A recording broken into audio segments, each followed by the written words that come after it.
Halo semuanya, Assalamualaikum warahmatullahi wabarakatuh. Shalom, Om Swastiastu, Namo Buddhaya, Salam Kebajikan. Pada pembelajaran kali ini, kita akan bersama-sama belajar tentang tata nama senyawa hidrokarbon.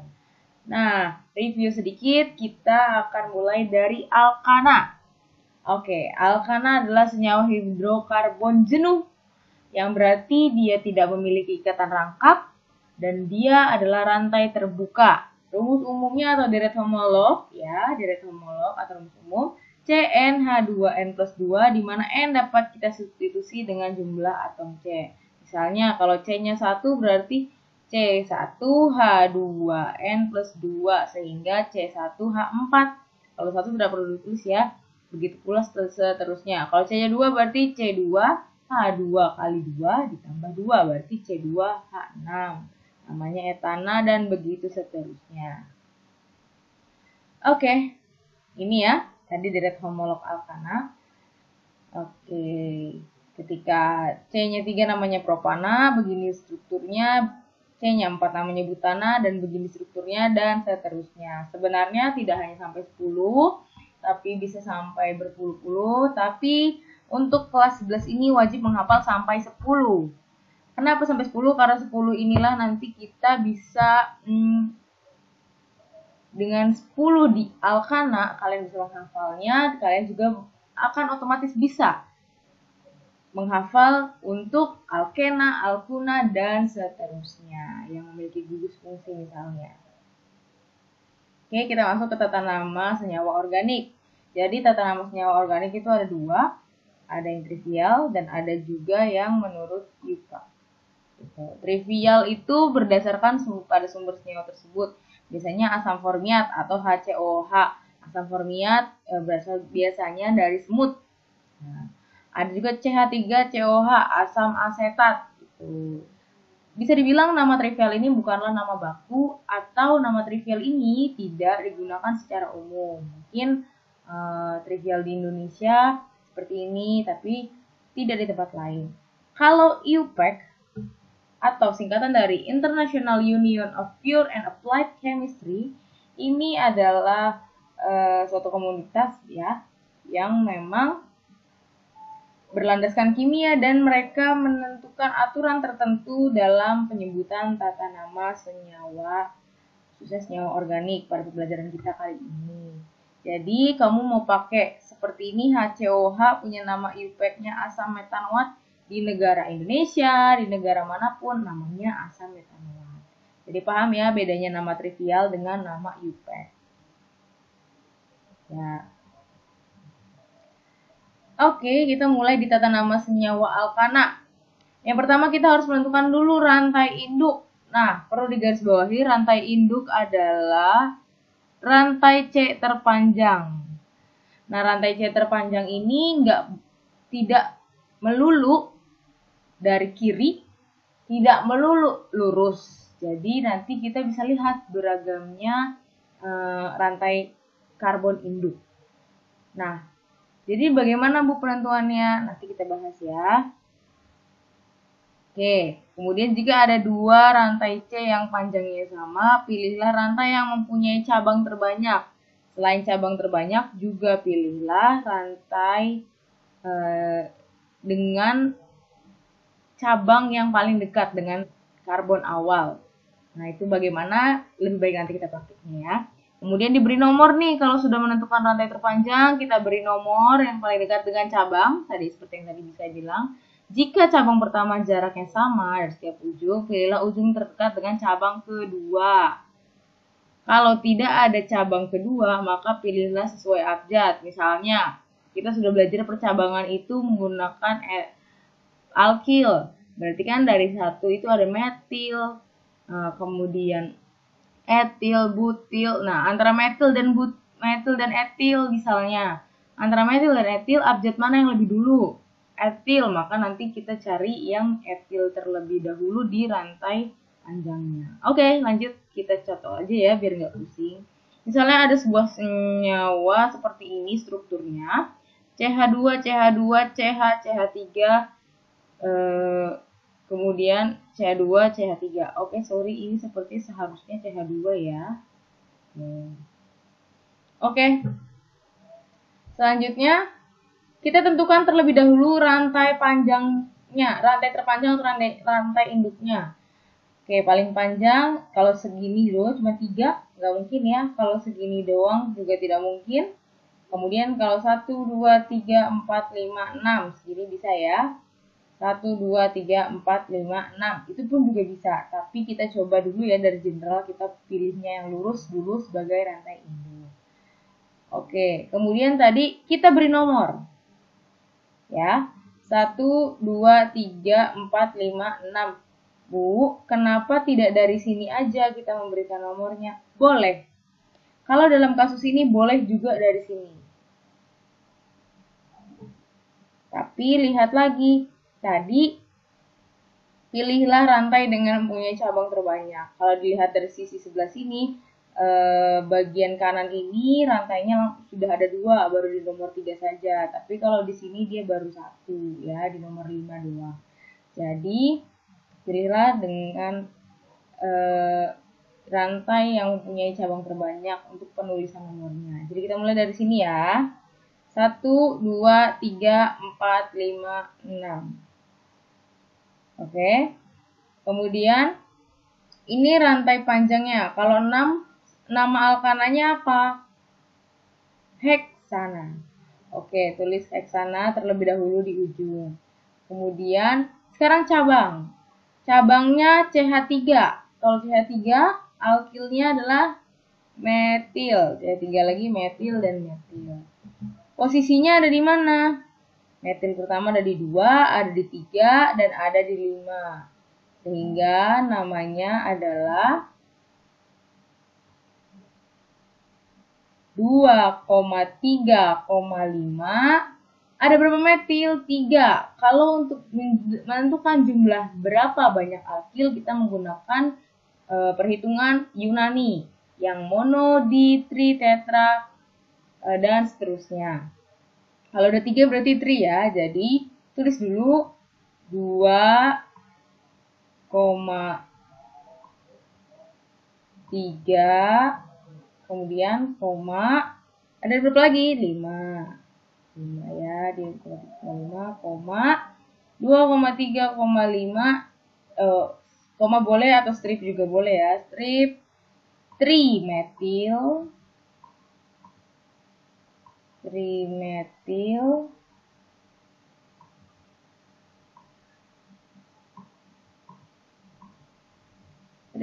strip, baru kita tulis rantai panjangnya. Karena dia adalah rantai panjangnya golongan alkana, di mana tidak mempunyai rangkap satu pun, maka hitung berapa karbonnya. 6, berarti 6C pada alkana disebut heksana. Berarti kita tulis heksana.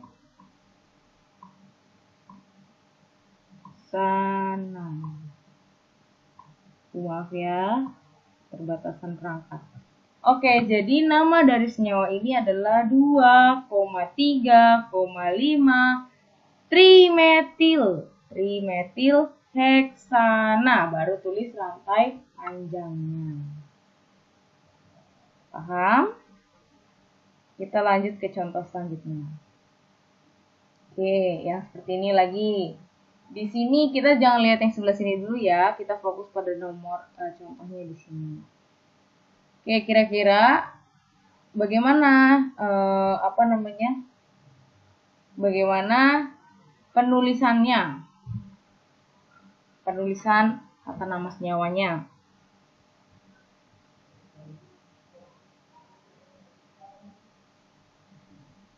Oke, ini seharusnya 3 ya. CH3. Oke. Kalau dilihat dari cabangnya terdekat kemana, lebih dekat di nomor 1 ini, lebih dekat di sebelah kiri ini. Kalau di nomor 4, maka hitungannya kalau misalnya kita tulis 1, 2, 3, 4, berarti baru ada di 3. Nah, kita tulisnya dari yang paling dekat dengan cabang terlebih dahulu. Di luar rantai induk, ini disebutnya cabang. Oke, kemudian cabangnya ini apa? Kalau C-nya 1 berarti namanya metil.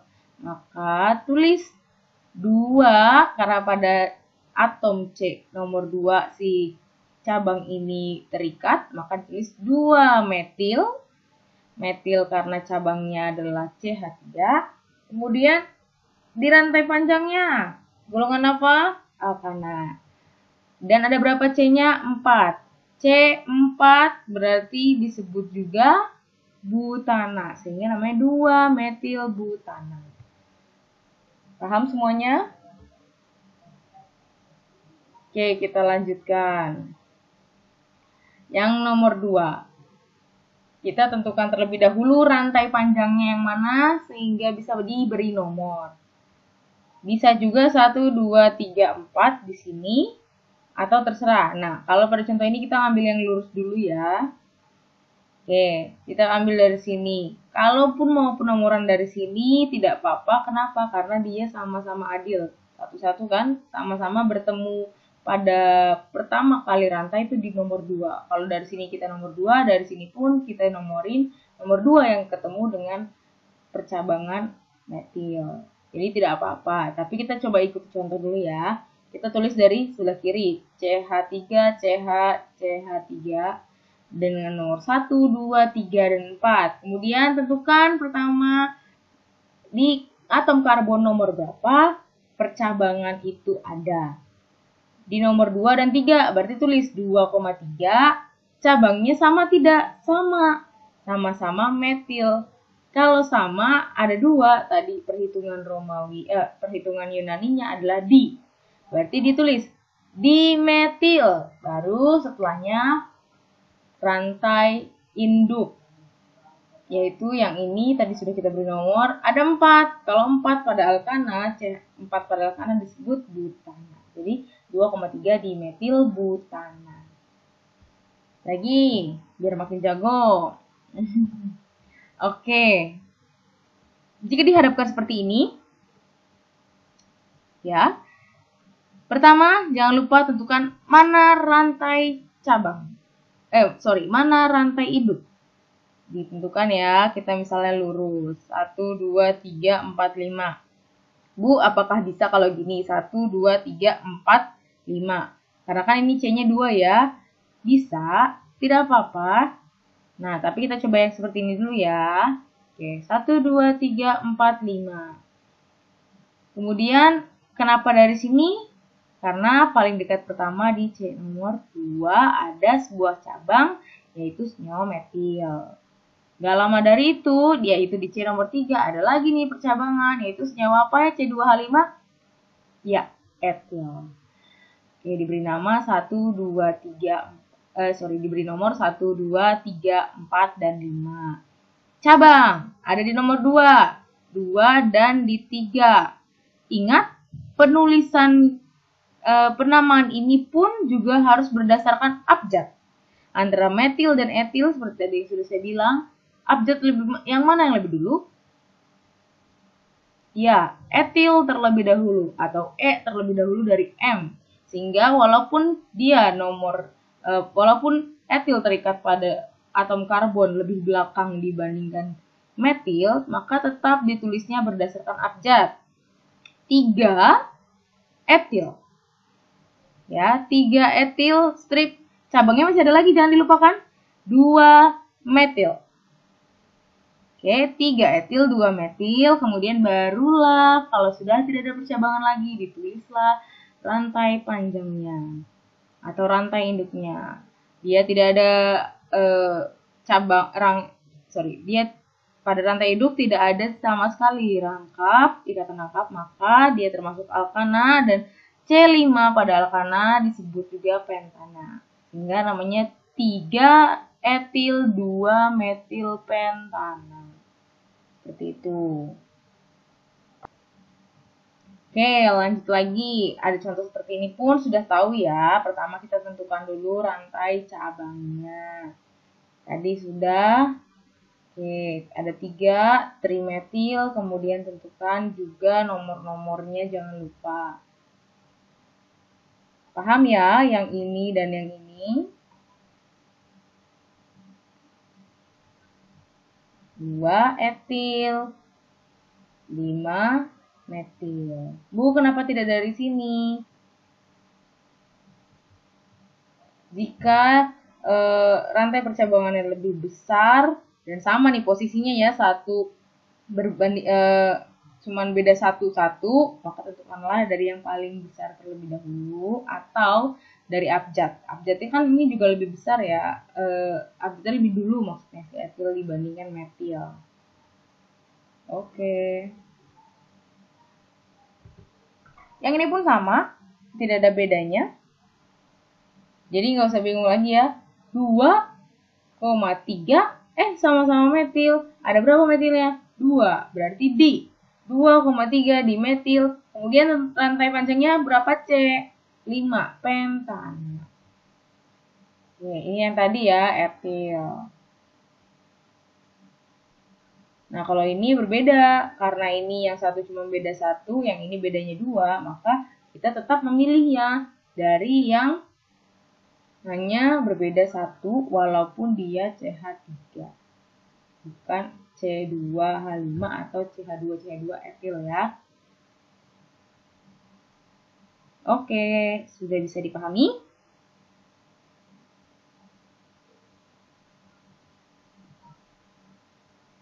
Oke, lanjut sedikit. Ini ada sifat fisik alkana. Di sifat fisik alkana ini kita melihatnya dari titik didih, kemudian massa molekul relatif ya. Ini CH4 massa molekul relatif, masih ingat kan ya cara penghitungnya? C itu 12, H itu 4, sehingga 12 ditambah 4 adalah 16. Ternyata metana punya titik didih minus 164 derajat Celcius. Nah, di 100 minus 164 derajat Celcius ketika dibandingkan dengan etana yang punya rumus C2H6 dengan MR30, dia minus 88 derajat Celcius. Jika diperhatikan, semakin banyak C-nya, maka semakin tinggi pula. Ya, semakin tinggi titik didihnya. Atau semakin banyak C-nya, semakin besar MR-nya, oke, semakin besar juga titik didihnya. Ya. Kita fokusnya dengan titik didih dulu karena titik leleh biasanya mengikuti. Nah, kira-kira kenapa sih titik didihnya itu lebih banyak atau lebih besar atau lebih tinggi ketika si MR-nya atau masanya itu tinggi? Logikanya gini, kalian merebus atau memanggang terserah, intinya kita memasak daging yang 5 kilo sama daging yang 1 kilo, maka akan lebih besar mana energi yang dibutuhkannya. Ya, pasti lebih besar yang 5 kilo kan. Jadi sehingga semakin besar semakin besar masanya, massa molekul relatifnya, maka akan semakin tinggi pula titik didihnya. Gitu. Kemudian ini tadi sudah ya, semakin panjang rantai C maka semakin tinggi titik didihnya. Alkana juga sukar atau sulit larut dan sulit bereaksi dengan zat lain. Tapi dia bisa melarut dengan pelarut organik non-polar ya, ingat. Dan dia dapat terbakar sempurna. Kalau terbakar sempurna menghasilkan gas CO2 dan H2O seperti yang tertera di sini. Ini energi maksudnya. Ibu minta maaf kalau di sini belum pakai indeks dengan benar ya. Semoga tidak memusingkan kalian untuk indeksnya. Nah, kalau sempurna dia menggunakan oksigen. Pembakaran itu selalu ada oksigennya dan menghasilkan CO2 dan H2O. Nanti tinggal berganti koefisien-koefisiennya saja ya nak. Kalau pembakaran tidak sempurna, maka nanti yang terhasilkan adalah CO, bukan CO2. Oke, selanjutnya alkana dapat bereaksi substitusi dengan halogen. Halogen golongan berapa coba? Ya, halogen adalah golongan 7A. Golongan 7A. Reaksi substitusi ini adalah reaksi pengganti atom atau gugus atom dengan atom lainnya. Tadi CH4 diganti dengan Cl2 menjadi Ce3Cl dan HCl. Jadi nanti tukeran nih, Cl yang ke sini satu masuk ke dalam sini, H-nya lepas dan berikatan dengan Cl yang sisa dari sini. Senyawa alkan rantai panjang dapat mengalami reaksi eliminasi. Nah, reaksi eliminasi yang dimaksud di sini adalah dia menjadi rangkap. Dari ikatan tunggal malah jadi rangkap. Oke. Seperti itu penjelasan pada pembelajaran kali ini. Apakah ada yang ingin ditanyakan?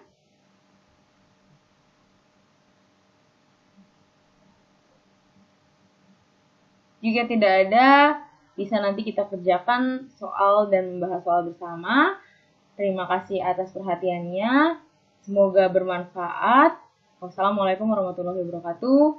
Selamat pagi, siang, dan sore ataupun malam.